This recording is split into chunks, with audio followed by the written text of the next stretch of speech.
Assalamualaikum warahmatullahi wabarakatuh. Alhamdulillahirabbil alamin wassalatu wassalamu ala asyrafil anbiya'i wal mursalin wa ala alihi wa ashabihi ajmain amma ba'du. Tanpa memperpanjang mukadimah, yang saya hormati Ibu Emiat Tambarta Kembaren selaku dosen pengampu mata kuliah Manajemen Teknologi Agroindustri. Perkenalkan, nama saya Muhammad Azhar Kasih, NIM saya 1903286. Saya berasal dari jurusan Agribisnis Fakultas Pertanian Universitas Maliku Saleh.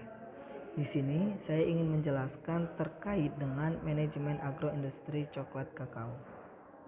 Latar belakang dari hasil makalah saya yaitu mengenai manajemen agroindustri coklat kakao. Sektor perkebunan merupakan salah satu sektor prioritas pembangunan dan juga menjadi sektor andalan penggerak roda perekonomian nasional. Salah satunya adalah kakao. Kakao adalah salah satu komoditas andalan ekspor di Indonesia. Kenapa? Karena kakao sendiri di Indonesia mempunyai peran yang sangat strategis dalam perekonomian, yaitu sebagai penyumbang devisa negara. Kakao sebagai penyumbang devisa negara saat ini adalah peringkat ketiga di sektor perkebunan. Indonesia juga merupakan produsen biji kakao terbesar ketiga di dunia setelah Pantai Gading dan Ghana pada tahun 2014. Menurut ICCO pada tahun 2015, produksi kakao di Indonesia mencapai 720.000 ton. Hal ini diambil dari International Coffee and Cocoa Organization atau ICCO pada tahun 2015. Penulisan pasti ada yang namanya tujuan dan manfaat penulisan. Yang pertama, tujuan penulisan untuk mengetahui perencanaan sumber daya manusia, teknologi, dan pemasaran kakao. Yang kedua, untuk menganalisis pengorganisasian dan pengendalian komoditi kakao di Indonesia. Yang ketiga, agar mencari data teknologi dan pemanfaatan teknologi. Yang keempat, untuk menentukan jenis-jenis teknologi yang digunakan. Nah, adapun manfaat penulisan itu, yang pertama, memberikan pandangan bahwa pengembangan industri kakao dan bioetanol yang dapat dilakukan meningkatkan produktivitas dan efektivitas industri serta nilai tambah untuk komoditas kakao. Yang kedua, sebagai bahan pertimbangan bagi pemerintah dan para investor dalam menentukan perumusan kebijakan pengembangan industri pengolahan berbasis kakao.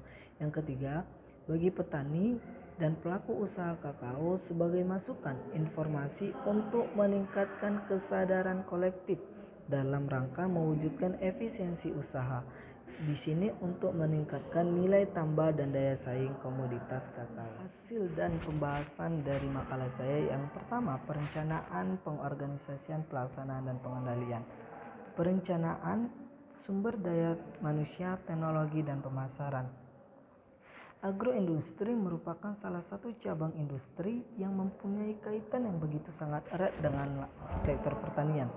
Agroindustri juga mempunyai peranan yang sangat penting karena pada umumnya agroindustri mampu menghasilkan nilai tambah dari produk segar hasil pertanian. Namun, pengertian agroindustri selama ini hanya didefinisikan dalam arti yang begitu sempit, yaitu diartikan hanya sebagai proses budidaya tanaman untuk pangan saja.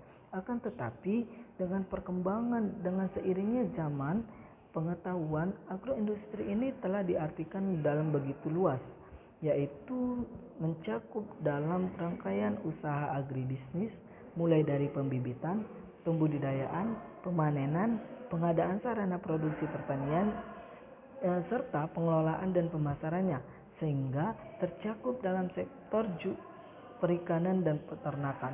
Salah satu bahan agroindustri ini yang sedang dikembangkan adalah biji kakao. Biji kakao juga merupakan salah satu komoditi perdagangan yang mempunyai peluang yang sangat besar untuk dikembangkan dalam rangka usaha atau memperbesar dan meningkatkan devisa negara serta penghasilan petani kakao.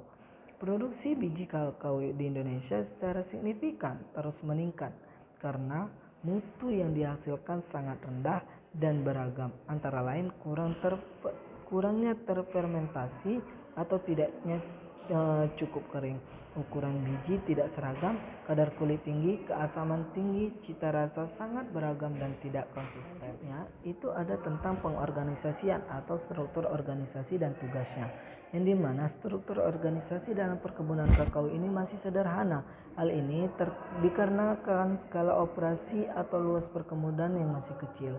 Namun secara umum, bagian dalam perkebunan dibuat berdasarkan aktivitas yang dilakukan dibagi menjadi dua, yaitu ada di bagian teknis dan ada bagian non teknis. Struktur perorganisasian bisa kita lihat di atas, bahwasanya strukturnya itu diawali dari pimpinan, lalu turun ke dua bagian tersebut, teknis atau teknisi. Di bagian teknis turun kembali kepada pekerja.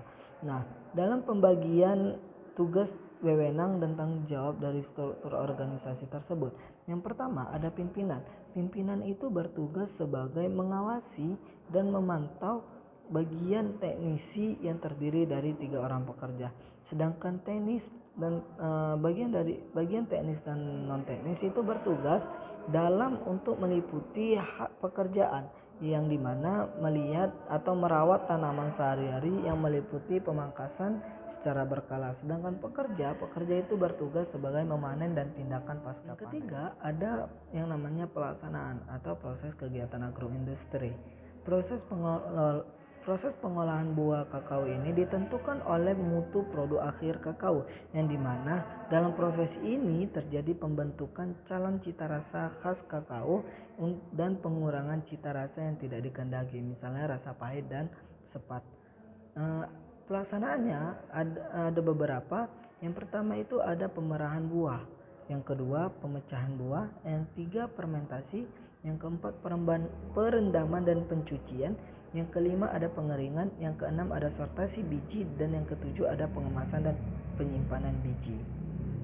Nah, di bagian tahap awal ini, untuk yang terakhir kalinya adalah pengendalian, yang dimana pengendalian ini dapat diartikan sebagai fungsi manajemen untuk memastikan bahwasannya kegiatan dalam agroindustri ini dapat dilakukan sesuai dengan yang direncanakan.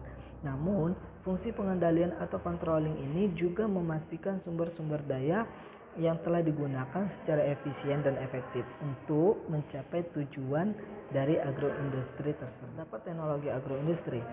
Teknologi agroindustri ini dalam pengolahan kakao menjadi coklat, yaitu menggunakan alat-alat yang canggih yang jauh lebih efisien untuk digunakan, dan manfaatnya untuk mendapatkan dalam teknologi ini yaitu tidak memberatkan para pekerja atau sumber daya manusia dalam melakukan pembuatan atau pengolahan kakao menjadi coklat. Yang pertama, perencanaan SDM, teknologi dan pemasaran itu bisa dilakukan secara efisien agar untuk menggunakan alat-alat yang canggih atau modern.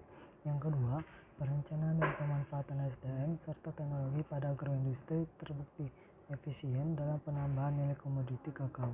Yang ketiga, sistem manajemen yang baik terbukti mampu meningkatkan mutu dan kinerja dalam kegiatan agroindustri pengolahan komoditi dalam pertanian. Mungkin itu saja yang dapat saya sampaikan. Lebih dan kurang saya mohon maaf. Wabillahi taufiq wal hidayah. Assalamualaikum warahmatullahi wabarakatuh.